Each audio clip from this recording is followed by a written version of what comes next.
மக்களே, உங்கள் லாண்ட்ரி சீக்ரெட்டில் இருந்து உங்கள் இன்னைக்கு இந்த வீடியோல நம்ம எதை பத்தி பார்க்க போறோம் அப்படின்னா, ஒரு சட்டையை எப்படி வாஷ் பண்ணணும் அப்படிங்கிற டிப்ஸ் தான் உங்களுக்கு நான் சொல்ல போறேன்.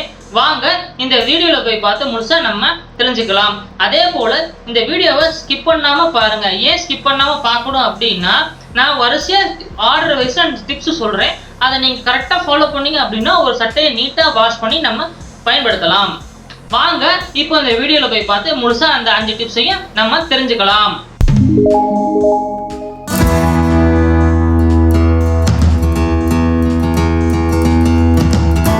இப்போ நம்ம அந்த 5 டிப்ஸையும் வாங்க பார்ப்போம். ஃபர்ஸ்ட் டிப்ஸ் என்ன அப்படின்னா, நம்ம சட்டையை வாஷிங்க்கு ஊற வைக்கிறதுக்கு முன்னாடி நம்ம ஷர்ட் பாக்கெட்டை எப்பயுமே செக் பண்ணி தான் ஊற வைக்கணும். நம்ம செக் பண்ணாமல் ஊற வச்சுட்டோம் அப்படின்னா ஒரு டிக்கெட்டோ ஒரு பேப்பரோ ஒரு பணமோ இருந்து அதோட சாயை நம்ம சட்டையில பட்டுருச்சு அப்படின்னா நம்ம சட்டையவே ஸ்பாயில் பண்ணிடும். எப்பயுமே நம்ம வாஷிங்க்கு முன்னாடி ஷர்ட் பாக்கெட்டை செக் பண்ணிக்கணும். இரண்டாவது டிப்ஸ் என்ன அப்படின்னா, நம்மளோட சட்டையோட காலரை எப்பயுமே ஹேண்ட் வாஷ் பண்ணிட்டு தான் நம்ம ஊற வைக்கணும். ஏன் ஹேண்ட் வாஷ் பண்ணிட்டு ஊற வைக்கிறோம் அப்படின்னா, சட்டையில உள்ள காலர் அழுக்கு சீக்கிரமாவே போகவே போகாது. அதை ஹேண்ட் வாஷ் பண்ணி நல்லா ஸ்க்ரப் பண்ணி ஊற வச்சோம்னா ஈஸியா அழுக்கு போயிடும். மூன்றாவது டிப்ஸ் என்ன அப்படின்னா, நம்மளோட சட்டையோட ஹேண்ட் கஃப்ல உள்ள கஃபையுமே நீங்க எப்பயுமே ஹேண்ட் வாஷ் பண்ணிட்டு தான் ஊற வைக்கணும். அப்படி ஊற வச்சீங்க அப்படின்னா கஃப்ல உள்ள அழுக்கு ஈஸியா போயிடும். நாலாவது டிப்ஸ் என்ன அப்படின்னா, நம்ம டிடர்ஜென்ட்டை எப்பயுமே டைரக்டா நம்ம சட்டைக்கு மேல போட்டக்கூடாது. அதுக்கு பதிலாக என்ன செய்யணும் அப்படின்னா, வாஷிங் மிஷின்ல வாஷ் பண்ணும்போது தண்ணியை ஃபில் பண்ணிட்டு டிடர்ஜென்ட்டையும் அதுல போட்டு நல்லா ஒரு தடவை நல்லா கலக்கிட்டு அதுக்கப்புறம் தான் சட்டையை நம்ம வாஷிங்க்கு போடணும்.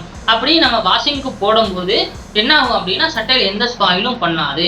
ஐந்தாவது டிப்ஸ் என்ன அப்படின்னா, நம்ம வாஷிங் செட்டிங்ஸும் ரொம்ப இம்பார்ட்டன்ட். லைட் ஷர்ட்டுக்கு லைட்டாகவும் ஹெவி ஷர்ட்டுக்கு ஹெவியாகவும் நம்ம வாஷிங் செட்டிங்ஸை வச்சு வாஷ் பண்ணி எடுத்தோம் அப்படின்னா நம்ம சட்டை நீட்டாக அதே போலவும் பிரைட்டாக நல்லா வாஷ் பண்ணி நம்ம எடுத்துக்கலாம். அதே ஒரு அடிஷ்னல் டிப்ஸும் நான் சேர்த்து சொல்கிறேன். என்ன அந்த அடிஷ்னல் டிப்ஸ் அப்படின்னா, எப்பயுமே ஷர்ட்டை நம்ம காய வைக்கும் போது ரிவர்ஸில் காய வைங்க. ஏன் ரிவர்ஸில் காய வைக்கும் போது நம்மளோட சட்டையை இந்த சன்லைட்டால் பேட் ஆகுறத விஷயங்களை தவிர்த்துக்கலாம்.